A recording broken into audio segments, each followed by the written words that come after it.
I want you to close your eyes for a second. I want you to transport yourself back to a very specific moment in cinema history. Okay, I'm with you.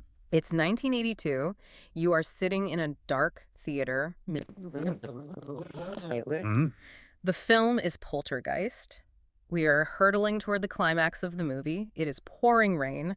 The suburban dream of Cuesta Verde it's turned into a mud-soaked nightmare. It is a scene that is absolutely seared into the collective memory of an entire generation. Yeah.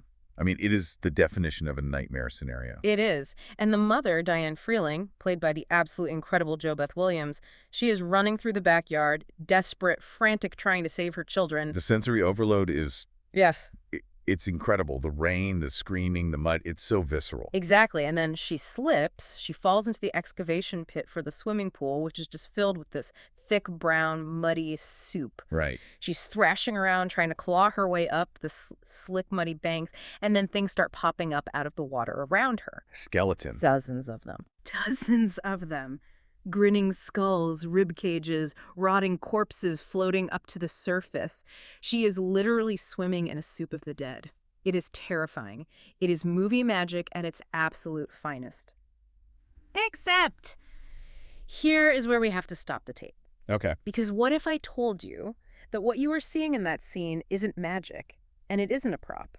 This is where we have to peel back the layer of, 80s nostalgia and look at the forensic reality, because you are absolutely right to question it. Those weren't props. They weren't plastic. They weren't rubber. No. You're kidding me. They were real. Okay, let's unpack this immediately because my brain refuses to accept it. You are telling me that in a major Hollywood blockbuster, produced by Steven Spielberg, distributed by MGM, the actress JoBeth Williams was swimming in a pool with actual human biological remains. That is exactly what I'm telling you, and that is the starting point for today's deep dive. I don't even know what to say to that. We have a massive stack of reports, legal testimonies, and medical documents here, and we are going to use them to do something different. We are not here to review a ghost story. No. We are not here to talk about the spooky legends that people whisper about at sleepovers regarding the Poltergeist Curse. Yeah. We are conducting a necropsy on a crime scene. A necropsy. That sounds clinical, but it also implies we're looking for a cause of death, or in this case, a cause of rot. It has to be clinical. Yeah. Because when you look at the documents, when you look at the Poltergeist necropsy file we've compiled, you realize that the so-called curse of this film franchise isn't about ghosts or demons or ancient burial grounds. What is it about? It is about negligence. It is Right. about grave robbing. And it is about the commodification of human life for the sake of entertainment. I'm still stuck on the skeletons. How is that even legal? Well, that's the question, isn't it? I mean, surely someone on set, someone in the art department, someone with a clipboard and a conscience must have said, hey, maybe let's not use real dead people as decorations. You would hope so. But you have to look at the motive. And in Hollywood, especially in the era of practical effects before CGI took over, the motive is almost always economic. Money. Money. We have the sworn testimony of Craig Reardon. He was the special effects makeup artist on the film, a legend in the industry. Right. And he confirmed this under oath during later depositions. He testified that he acquired 13 actual biological surgical skeletons for that pool scene. 13 actual human skeletons. Why? Was it an artistic choice? Did they think plastic looked fake? Did they want the vibes to be authentic? It was much simpler and much colder than that. Oh. It was cheaper. Cheaper. To get real human bones, that seems completely counterintuitive. I would assume human remains are priceless, or at least highly regulated and expensive. Not back then.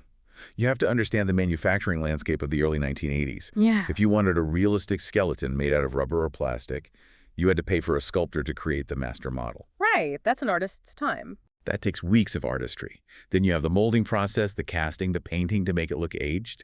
It was incredibly labor-intensive.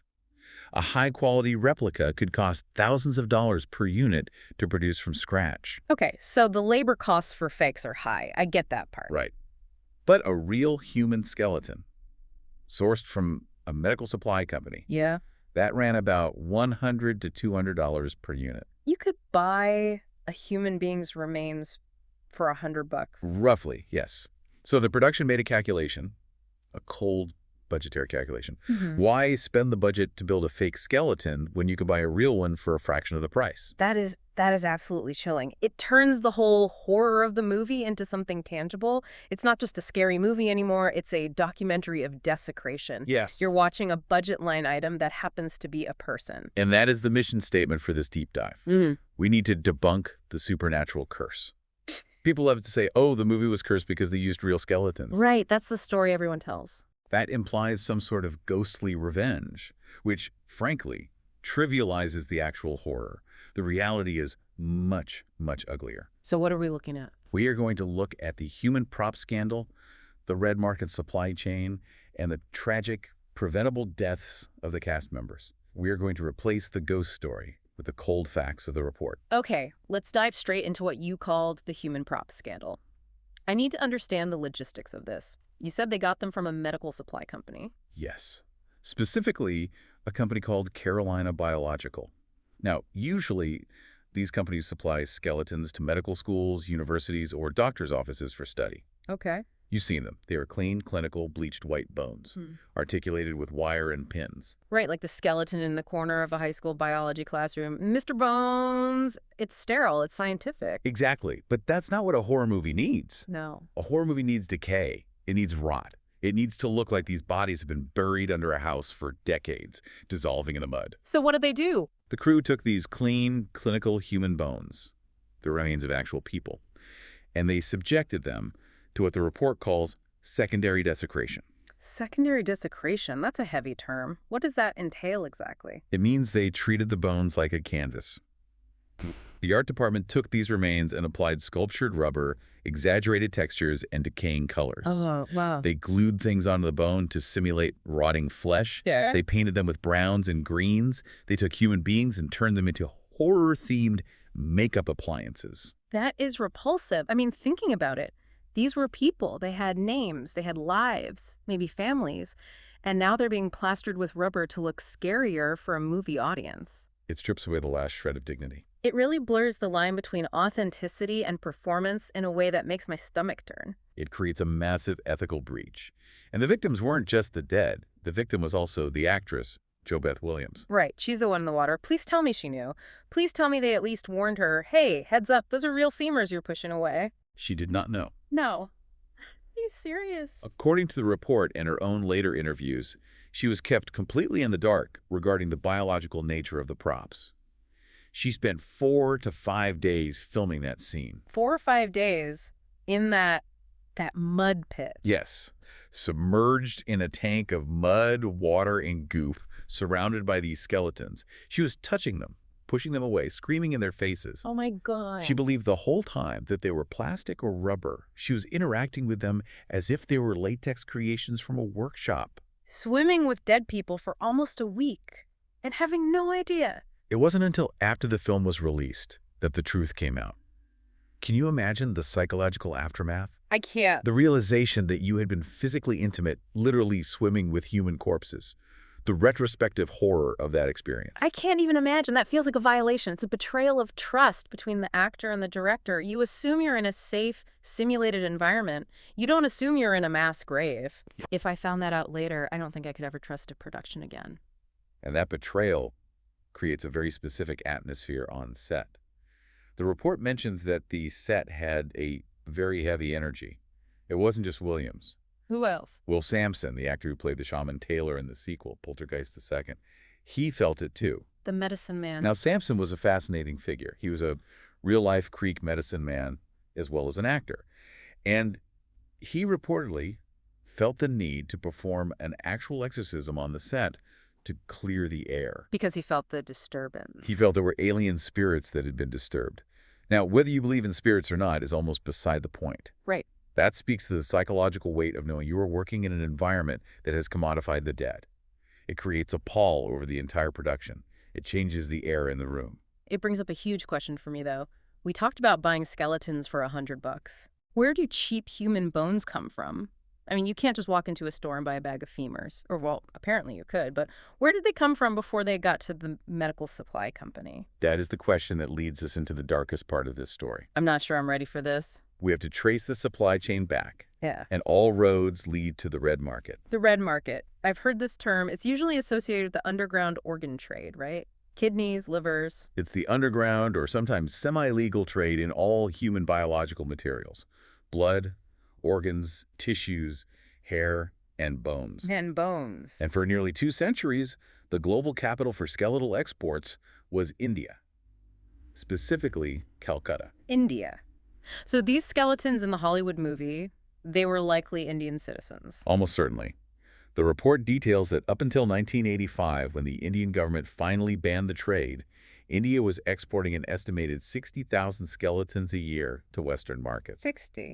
60,000. 60,000 skeletons. That is a staggering number. That's a small city's worth of people every single year being shipped out in boxes. And you have to ask, how do you procure 60,000 skeletons a year? You don't get that kind of volume from people strictly donating their bodies to science. No way. The numbers simply don't add up. No. So I'm dreading the answer. You don't get them through polite donation programs. Sure. The report uses the phrase nefarious ways. We are talking about the theft of bodies. Theft. There were bone factories in Calcutta that would process these remains. They would source bodies from rivers, specifically the Ganges, where the poor often placed their dead if they couldn't afford the wood for a traditional cremation pyre. So they just pull them from the river. Or they would engage in systematic grave robbing. Grave robbing. Actual, literal grave robbing. Yes.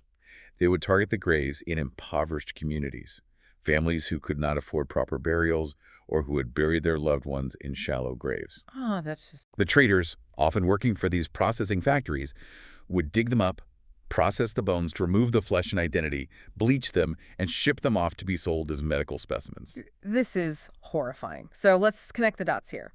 A family in India, maybe too poor for a cremation, puts their loved one to rest in the river or in a grave, trying to give them some dignity.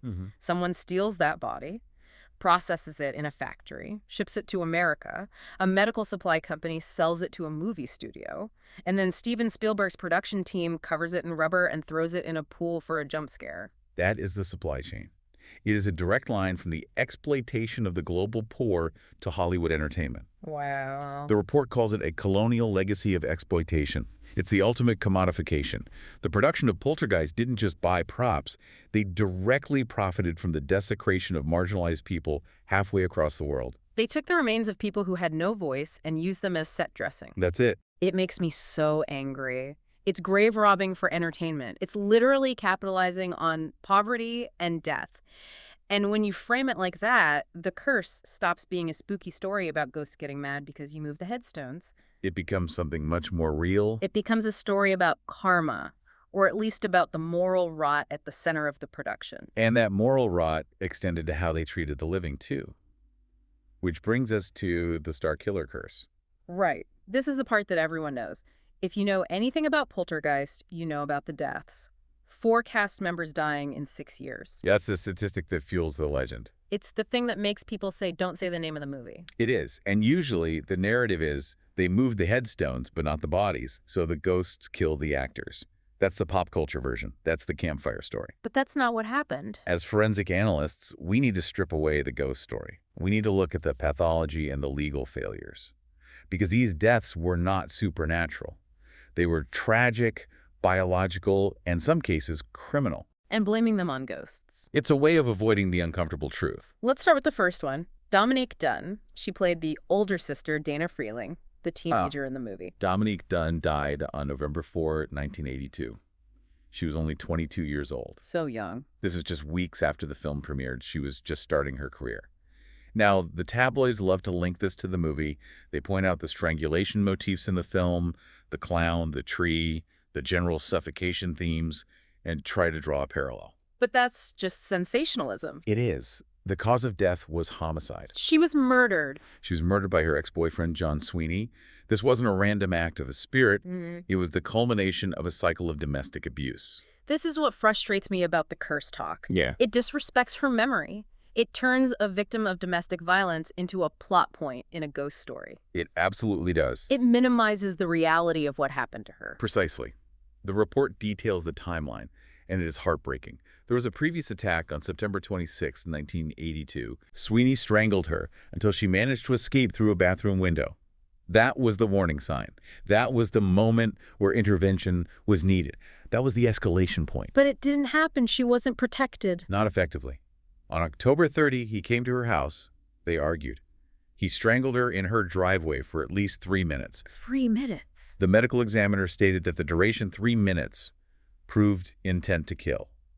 You don't strangle someone for 3 minutes by accident. It takes a massive amount of sustained physical effort to cut off someone's airway for that long.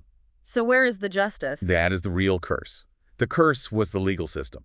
What happened? Sweeney was convicted only of voluntary manslaughter, not murder. Voluntary manslaughter. For strangling someone for 3 minutes, that sounds like premeditation, or at least extreme malice. It does. But the defense argued heat of passion. And he served only 2.5 years in prison. 2.5 years? That is infuriating. A young woman's life is gone, and he serves less time than some people do for drug possession. It is a failure of victim protection. It is a failure of the courts. Her death was a result of a known predator and a legal system that treated domestic violence with shocking leniency in the early 80s. And to say it was a ghost is just... It is to let the murderer and the system off the hook. It distracts from the real issue.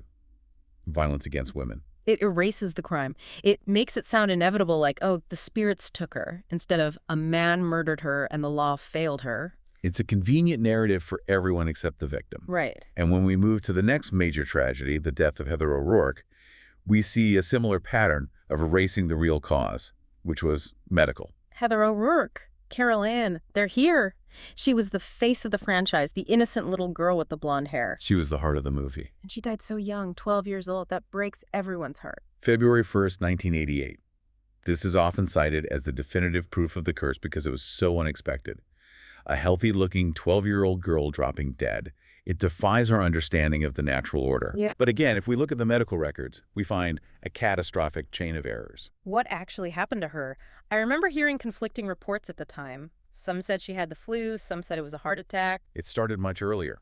In 1987, she contracted giardiasis, which is a parasitic infection, likely from drinking well water.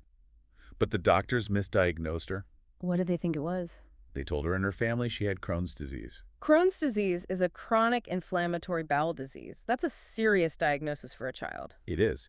And the treatment for Crohn's at the time involved heavy doses of corticosteroids. Oh, I see where this is going. Steroids have a massive side effects, especially on a developing body. They do. And one of the visible side effects is facial swelling. Moon face. They called it chipmunk cheeks. I remember seeing pictures of that. Heather was filming Poltergeist III while she was on this medication. She was forced to hide the swelling. There are stories of the camera angles being manipulated to hide her face or lighting being changed. She was sick and still working. You have a child actor working under the pressure of a major film production while being medicated for a disease she didn't even have. Wait, she didn't have Crohn's. No, that was the misdiagnosis. The true cause was congenital stenosis of the intestine. What is that? It's a physical narrowing of the bowel. It's a birth defect, essentially. Something she was born with that had gone undetected. And the doctors missed it. They were treating the inflammation, but not the blockage. They missed it completely. Yeah. And because they were treating her for Crohn's with steroids, which can mask symptoms, the blockage in her intestine grew worse. Oh, no. Eventually, it led to an acute bowel obstruction. That obstruction caused her intestine to rupture, leading to septic shock and cardiac arrest.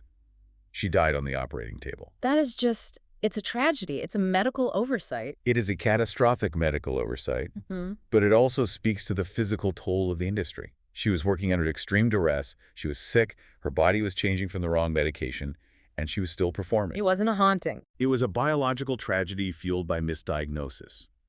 It reminds us that child actors are often pushed to the limit, even when their health is failing. And the others, Julian Beck, Will Sampson, they're usually included in the death count. Julian Beck, who played the terrifying preacher Cain in the second movie, had stomach cancer before he even started filming. He was terminally ill. He knew he was dying. He actually took the role to pay for his treatment and to leave something for his family. And Will Sampson had scleroderma, a chronic autoimmune disease, and died of post-operative kidney failure after a transplant.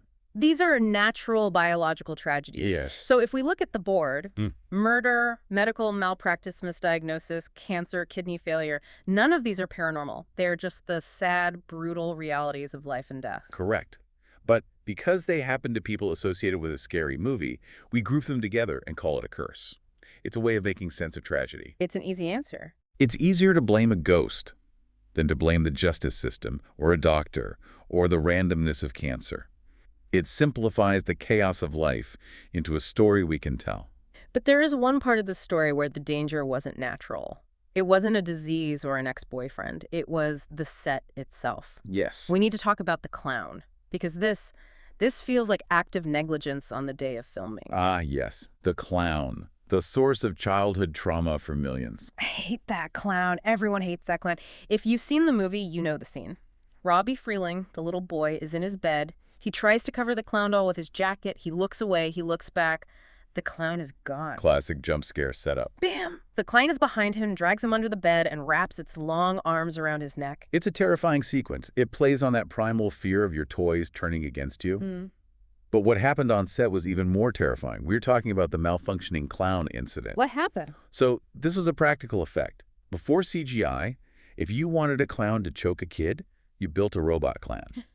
Animatronics. The clown had mechanical arms designed to simulate a struggle. The actor, Oliver Robbins, was supposed to grapple with it. But during the take, there was a hardware error, a malfunction in the gears. The robot broke. It didn't just break, it constricted. The limbs locked around the boy's neck with lethal force. The mechanism tightened and wouldn't release. Oh my God, he was actually being choked. Oliver Robbins began to choke. He was screaming, or trying to scream, that he couldn't breathe. His face started turning purple. And the crew? Did they cut the power? Did they run in? Not immediately. And this is the directional failure that makes this a crime scene. Steven Spielberg and Tobe Hooper, who were watching the monitors, thought the child was improvising. They thought he was acting. They thought he was delivering a brilliant performance. They were cheering him on. Keep going. That's great. Look at that struggle. Are you serious? Meanwhile, the child is literally being strangled by a robot. That is the stuff of nightmares. You're dying, and the adults around you are applauding. It's like a horror movie within a horror movie. It was only when Spielberg realized the color of the boy's face wasn't makeup, that he was turning purple from hypoxia, lack of oxygen, that he intervened. He finally realized something was wrong. He had to physically jump in and pry the mechanical arms off the boy's throat. He had to wrestle the machine to save the child. He had to fight the robot to save the kid. Yes. And here is the crucial safety violation. There was no safe word, no emergency signal established for a minor working with dangerous machinery. That seems like safety 101. If you strap a kid into a machine that squeezes his neck, you give him a way to say, stop. You have a signal. You have a kill switch. You would think. But the forensic analysis of the film footage suggests something even darker. What? The report notes that some of the child's genuine terror and even the visible bruising on his neck might have been kept in the final edit of the film. Wait, you're saying when we watch that scene, we might be seeing a child actually being choked. We are watching a snuff film of a child almost dying. It is highly probable. The line between special effects and actual trauma was non-existent. The set prioritized technical realism over biological safety. The report calls it D-trap. It fits a pattern, doesn't it? Real skeletons in the pool. A robot choking a child. The mud tanks. The tree animatronic that apparently whipped actors around. It seems like safety was not just a secondary concern. It was barely a concern at all. They were reckless. It feels like they were flying by the seat of their pants with dangerous equipment. And that leads us to the question of who was responsible. Because safety starts at the top. It starts with the director. Exactly. And this is where Poltergeist has a unique, fraudulent structure that explains why things were so chaotic. The shadow director? I've always been confused by this. Who actually directed this movie? That is the million-dollar question. Yeah. You look at the poster. Who is the director? Tobe Hooper, the guy who did the Texas Chainsaw Massacre, a horror legend. Right. But if you look at the actual power structure on set, Yeah. Tobe Hooper was, according to many accounts and witness testimonies, a nominal director, a professional shield. It's a shield for Spielberg. Because of Spielberg's contracts. In 1982, Spielberg was making E.T. the Extraterrestrial for Universal Studios. Right, a massive hit. His contract explicitly forbade him from directing another film at the same time. He couldn't be in two places at once legally. Universal wanted his full attention. So he hired Hooper to be the director on paper, but Spielberg was running the show. That is the allegation, and it is supported by significant witness testimony. Zelda Rubinstein, who played the psychic Tangina, the woman who says this house is clean, I know who she is. she stated in interviews that Spielberg directed all 6 days she was on set. She said Hooper just set up the shots, and then Spielberg would come in and make the final adjustments, effectively redirecting the scene. I've heard Jerry Goldsmith, the composer, said something similar. Jerry Goldsmith claimed he worked exclusively with Spielberg and never even met Hooper. Jo Beth Williams said conflicting instructions were common, but Spielberg had the final say. So it's basically an open secret.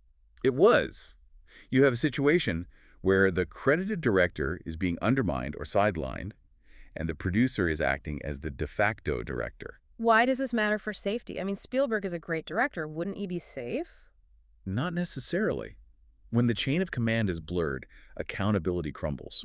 It creates a shadow director scenario. If something goes wrong, like a clown choking a kid who was responsible, Good question. the guy whose name is on the call sheet, or the guy who is actually calling the shots. It diffuses responsibility. Everyone thinks someone else is checking the safety protocols. Exactly. It creates a chaotic environment, an environment of deceit. The film was built on a lie, a fraud to get around a contract. And that fostered the negligence. The report argues that, yes, when you are already bending the rules on who is directing, it becomes easier to bend the rules on safety or on sourcing props. If you are already lying about the leadership, lying about where the skeletons came from feels like a smaller step. It's a culture of cutting corners. We can't direct this legally. Let's just pretend. We can't afford fake skeletons. Let's just buy real ones. We don't have time for safety checks. Let's just shoot. It's a cascading failure of ethics. That is the pattern. The curse isn't paranormal. The curse is the result of a production that prioritized the end product over the process. Yeah. They wanted the scare, they wanted the box office, and they didn't care whose bodies, living or dead, they had to step over to get it. It really changes how you view the movie. I used to watch it and think, wow, what a roller coaster. Now I look at it and I feel dirty. I feel like I'm witnessing a series of crimes that resulted in a movie. That is the appropriate reaction to the evidence. We shouldn't separate the art from the suffering that created it, especially when that suffering was preventable and driven by profit. So let's bring this all together. We've done the necropsy. We've looked at the bones, the deaths, the robot, the fraud. What is the verdict? The verdict is that the Poltergeist Curse is a narrative shield. Hollywood uses it to hide the ugly truths. A marketing tactic. It sounds better to say we were cursed by ghosts than to say we were cheap and negligent. It adds to the mystique of the film rather than detracting from the studio's reputation. It's a cover-up, a very successful marketing cover-up. It is. The human prop scandal was a cold-blooded economic choice. They desecrated the bodies of the marginalized, likely from the red market in India, to save money. The fatalities. The fatalities of the cast were the result of medical errors and a lenient justice system regarding domestic abuse. And the set itself. And the production environment was a death trap fueled by a fraudulent directorial hierarchy. It's not ghosts, it's greed. Precisely. The curse isn't paranormal. The curse is Hollywood's greed. They desecrated the dead to save a few dollars. And they endangered the living to make a few dollars more. That is the haunting. The haunting is capitalism without ethics. It's a heavy takeaway, but it's an important one because we consume this content. We watch these movies. We celebrate the realism, but we rarely stop to ask what that realism costs. We don't. We want the thrill, but we don't want to know how the sausage is made, especially when the sausage is made of people. And that is the question we need to leave the listener with. Yeah. Because as long as we applaud whatever it takes to get the shot, they will keep doing whatever it takes. Go ahead, give us the final thought. Next time you watch a horror movie, or any movie with amazing practical effects, and you find yourself marveling at how realistic the skeletons look, or how terrified the child actor seems, ask yourself a question. What's the question? Are you looking at a prop? Or are you looking at the stolen remains of a person whose name was erased for the sake of a box office return? Are you watching acting? Or are you watching trauma captured on 35mm film? That is going to stick with me. I don't think I'll ever watch Poltergeist the same way again. Thank you for walking us through this. It wasn't easy, but it was necessary. Knowledge is always necessary, even when it's dark. Especially when it's dark. And for everyone listening, remember, question the legends. Sometimes the truth is scarier than the ghost story. This has been The Deep Dive. We'll see you next time.